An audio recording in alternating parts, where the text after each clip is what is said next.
¿Qué es el sueldo básico y sus aplicaciones? Las cosas por sabidas se callan y por calladas se olvidan. Para analizar y entender qué es el sueldo básico tendremos que remitirnos a la ley del Instituto de Seguridad y Servicios Sociales de los Trabajadores al Servicio del Estado, ISSSTE, el cual intentamos en esta presentación desglosarla punto por punto. Artículo 6. Para los efectos de esta ley, se entenderá por fracción 28ª. Sueldo básico, el definido en el artículo 17 de esta ley.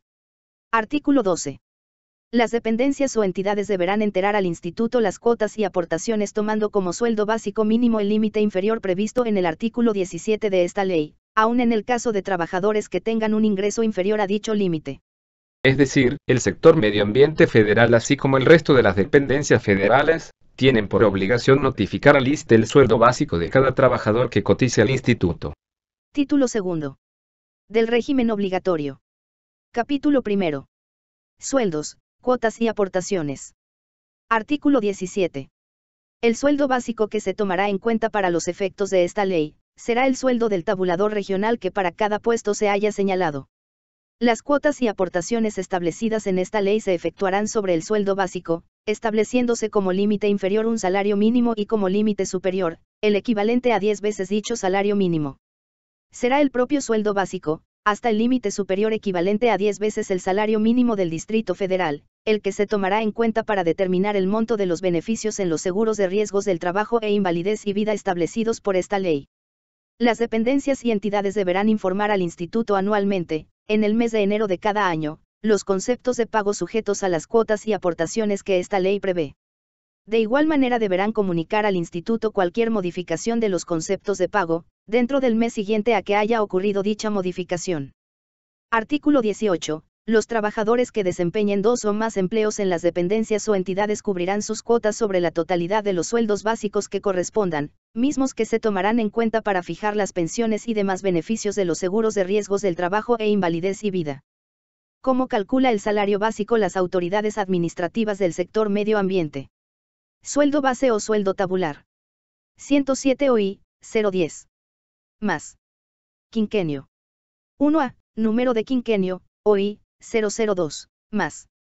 Compensación por desarrollo y capacitación. 177 OI, 040. Más. Sobresueldo por riesgo o zona insalubre. 130 OI, 020. Capítulo 2. Seguro de salud. Atención médica curativa y de maternidad y rehabilitación física y mental. Artículo 37. Al principiar la enfermedad, tanto el trabajador como la dependencia o entidad en que labore, darán aviso por escrito al Instituto, de acuerdo con las disposiciones que al efecto emita este.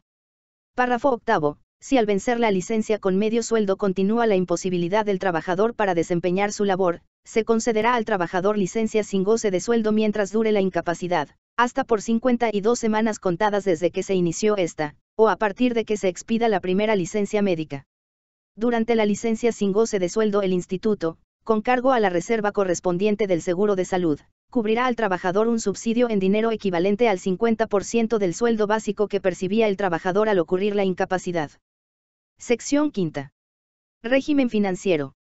Artículo 42. El seguro de salud se financiará en la forma siguiente. Fracción primera. A los trabajadores les corresponden las siguientes cuotas.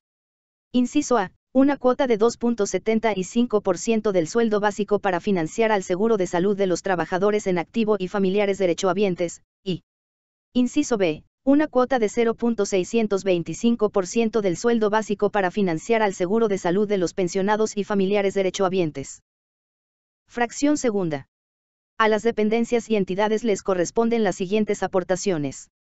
Inciso A. El equivalente al 7.375% del sueldo básico financiará al seguro de salud de los trabajadores en activo y sus familiares derechohabientes, y inciso B. El equivalente al 0.72% del sueldo básico para financiar el seguro de salud de los pensionados y sus familiares derechohabientes.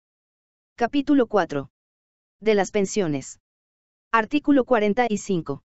En aquellos casos en que se dictamine procedente el otorgamiento de la pensión, el Instituto estará obligado a otorgar la resolución en que conste el derecho a la misma en un plazo máximo de 90 días, contados a partir de la fecha en que reciba la solicitud con la totalidad de la documentación respectiva, así como la constancia de licencia prepensionaria, o en su caso, el aviso oficial de baja. Si en los términos señalados en el párrafo anterior no se ha otorgado la resolución, el instituto estará obligado a efectuar el pago del 100% del último sueldo básico del solicitante que estuviere separado definitivamente del servicio con cargo a sus gastos de administración, sin perjuicio de continuar el trámite para el otorgamiento de la resolución en que conste el derecho a pensión. Capítulo 5. Seguro de riesgos del trabajo. Sección primera. Generalidades. Artículo 62. En caso de riesgo del trabajo, el trabajador tendrá derecho a las siguientes prestaciones en dinero. Fracción segunda. Al ser declarada una incapacidad parcial, se concederá al incapacitado una pensión calculada conforme a la tabla de evaluación de incapacidades de la Ley Federal del Trabajo, atendiendo al sueldo básico que percibía el trabajador al ocurrir el riesgo y los aumentos posteriores que correspondan al empleo que desempeñaba hasta determinarse la pensión. Fracción tercera. Al ser declarada una incapacidad total, se concederá al incapacitado una pensión vigente hasta que cumpla 65 años, mediante la contratación de un seguro de pensión que le otorgue una renta, igual al sueldo básico que venía disfrutando el trabajador al presentarse el riesgo, cualquiera que sea el tiempo que hubiere estado en funciones. La cuantía de este beneficio será hasta por un monto máximo de 10 veces el salario mínimo. Artículo 67. Cuando el trabajador fallezca a consecuencia de un riesgo del trabajo, los familiares señalados en la sección de pensión por causa de muerte del seguro de invalidez y vida en el orden que establece, gozarán de una pensión equivalente al 100% del sueldo básico que hubiese percibido el trabajador en el momento de ocurrir el fallecimiento y la misma gratificación anual que le hubiere correspondido al trabajador como pensionado por riesgos del trabajo. En este caso, el instituto cubrirá el monto constitutivo a la aseguradora, con cargo al cual se pagará la pensión a los familiares derechohabientes. Artículo 75. Las dependencias y entidades cubrirán una aportación de 0.75% del sueldo básico por el seguro de riesgos del trabajo. Capítulo 6. Seguro de retiro, cesantía en edad avanzada y vejez. Sección primera. Generalidades. Artículo 77. Durante el tiempo en que el trabajador deje de estar sujeto a una relación laboral, éste tendrá derecho a. Fracción segunda.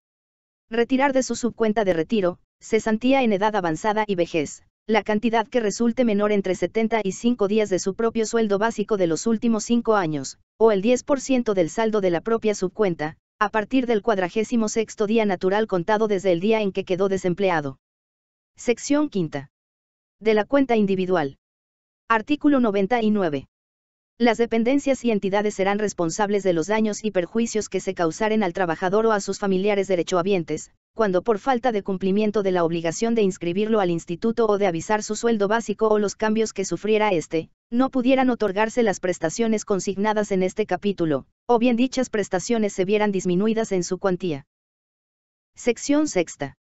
Del ahorro solidario para el incremento de las pensiones. Artículo 100.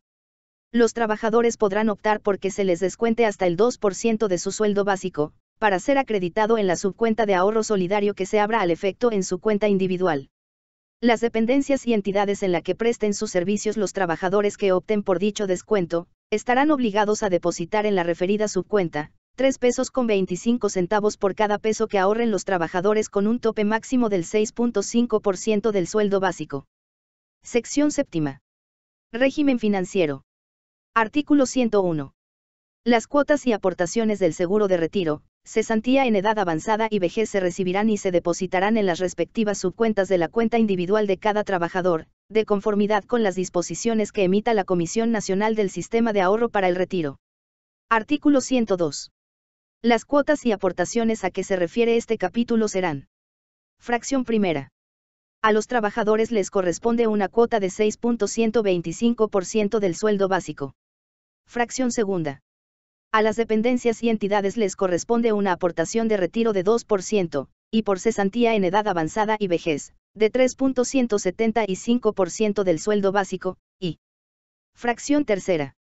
El gobierno federal cubrirá mensualmente una cuota social diaria por cada trabajador, equivalente al 5.5% del salario mínimo general para el Distrito Federal vigente al día 1 de julio de 1997, actualizado trimestralmente conforme al Índice Nacional de Precios al Consumidor al día de la entrada en vigor de esta ley.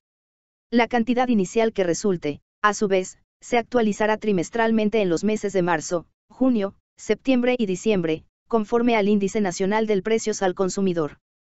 Capítulo séptimo. Seguro de invalidez y vida. Sección primera. Generalidades. Artículo 117. Si un trabajador o sus familiares derechohabientes tiene derecho a cualquiera de las pensiones de este capítulo y también a pensión proveniente del seguro de riesgos del trabajo, siempre y cuando se trate de una incapacidad parcial previa al estado de invalidez, percibirá ambas sin que la suma de sus cuantías exceda del 100% del sueldo básico mayor, de los que sirvieron de base para determinar la cuantía de las pensiones concedidas. Los ajustes para no exceder del límite señalado no afectarán la pensión proveniente de riesgos del trabajo. Sección segunda. Pensión por invalidez. Artículo 121. La cuantía de la pensión por invalidez será igual a una cuantía básica del 35% del promedio del sueldo básico disfrutado en el último año inmediato anterior a la fecha de la baja del trabajador. Dicha cuantía no será inferior a la pensión prevista en el artículo 170 de la Ley del Seguro Social a la fecha de entrada en vigor de esta ley, cantidad que se actualizará anualmente, en el mes de febrero, conforme al cambio anualizado del Índice Nacional de Precios al Consumidor. La cuantía de este beneficio será hasta por un monto máximo de 10 veces el salario mínimo. Sección quinta. Régimen financiero. Artículo 140. Las prestaciones del seguro de invalidez y vida se financiarán en la forma siguiente. Fracción primera. A los trabajadores les corresponde una cuota de 0.625% del sueldo básico, y fracción segunda. A las dependencias y entidades les corresponde una aportación de 0.625% del sueldo básico. Capítulo noveno. Del Sistema Integral de Crédito. Sección primera. Préstamos personales. Artículo 162. Los préstamos personales se otorgarán a los trabajadores y pensionados de acuerdo con el programa anual que autorice la Junta Directiva del Instituto, con base en la revolvencia del propio fondo y conforme a lo siguiente.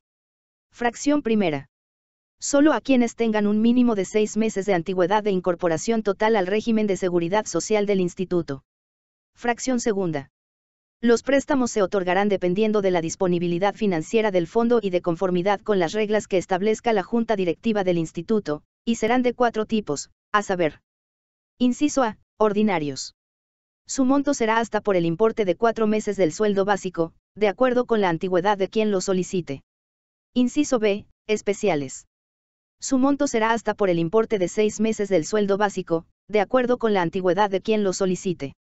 Inciso C, para adquisición de bienes de uso duradero. Su monto será hasta por el importe de 8 meses de sueldo básico, de acuerdo con la antigüedad de quien lo solicite. Inciso D, extraordinarios para damnificados por desastres naturales.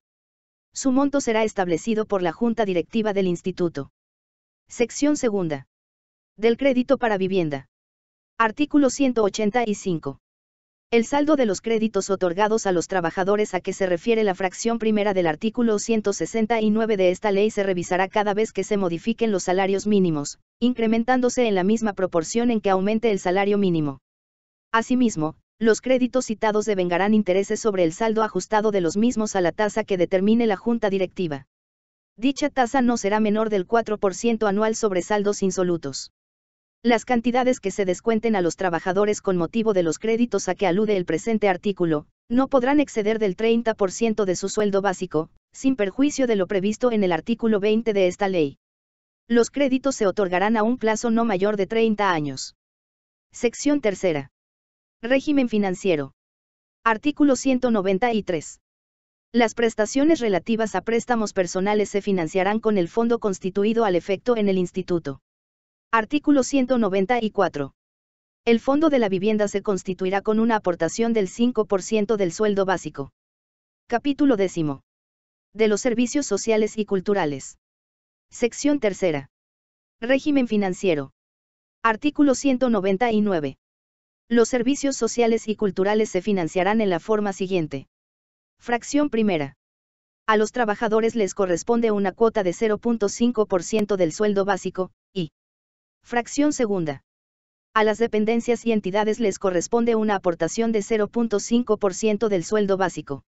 En adición a lo anterior, para los servicios de atención para el bienestar y desarrollo infantil, las dependencias y entidades cubrirán el 50% del costo unitario por cada uno de los hijos de sus trabajadores que hagan uso del servicio en las estancias de bienestar infantil del instituto. Dicho costo será determinado anualmente por la Junta Directiva. Título 3. Del régimen voluntario. Capítulo 1. Continuación voluntaria en el régimen obligatorio. Artículo 200. El trabajador que deje de prestar sus servicios en alguna dependencia o entidad y no tenga la calidad de pensionado, podrá solicitar la continuación voluntaria en todos o alguno de los seguros del régimen obligatorio, con excepción del seguro de riesgos del trabajo y, al efecto, cubrirá íntegramente las cuotas y aportaciones que correspondan conforme a lo dispuesto por el régimen financiero de los seguros en que desee continuar voluntariamente. Las cuotas y aportaciones se ajustarán anualmente de acuerdo con los cambios relativos que sufra el sueldo básico en la categoría que tenía el interesado en el puesto que hubiere ocupado en su último empleo. Artículo 205. Los convenios de incorporación deberán prever que los seguros, servicios y prestaciones que se proporcionen a los trabajadores incorporados al instituto por virtud del convenio sean iguales a los que se brindan a los trabajadores incorporados en términos de lo previsto en el artículo 1 de esta ley. A tal efecto, a los trabajadores incorporados les será aplicable el sueldo básico calculándose sus años de cotización a partir de la celebración del convenio, salvo en el caso previsto en el párrafo siguiente. En los convenios de incorporación que incluyan reconocimiento de antigüedad deberán pagarse o garantizarse previamente las reservas que resulten de los estudios actuariales para el puntual cumplimiento de los seguros, prestaciones y servicios que señala esta ley y realizarse las aportaciones necesarias a las cuentas individuales de los trabajadores incorporados para que su saldo sea equivalente a la antigüedad que se les pretenda reconocer. El Comité Ejecutivo Nacional del Sindicato Nacional de Trabajadores de la Secretaría de Medio Ambiente y Recursos Naturales, realiza este análisis, punto por punto, con la finalidad de que nuestros representados, las y los trabajadores del sector medio ambiente, conozcan y perciban la importancia, así como, el papel que juega el concepto de sueldo básico, el cual reportan nuestras dependencias de adscripción al Instituto de Seguridad y Servicios Sociales. Asimismo puedan identificar de dónde se obtienen los recursos para la operatividad de las 21 prestaciones del ISSSTE. El objetivo de esta presentación, aparte de ser una vía informativa, es el incentivar y motivar a nuestros representados en crear la cultura de la revisión, análisis y verificación de las aportaciones, descuentos, que tenemos quincena tras quincena en nuestros talones de pago y que surten efecto en el ISSSTE, entendiéndose que en el caso de no realizarse estas implicaría un efecto negativo en el beneficio de cada trabajador. En caso de dudas o comentarios en relación a esta presentación, quedan a sus órdenes las secretarías que conforman este Comité Nacional, mismas que podrán orientarlos en cada tema de acuerdo a su competencia. Secretaría de Asuntos Médicos. Licenciada Verónica Vázquez Segura. Secretaría de Previsión y Servicios Sociales. José Antonio Gutiérrez Bucio. Secretaría de Fomento Cultural y Turístico. Contadora Pública Catalina Ibarra López. Secretaría de Préstamos y Fomento a la Vivienda. Ingeniero Marco Antonio Barragán Rojas. Sindicato Nacional de Trabajadores de la Secretaría de Medio Ambiente y Recursos Naturales. Comité Ejecutivo Nacional. Elaboró. Ingeniero Marco Antonio Barragán Rojas. Dirigente Nacional.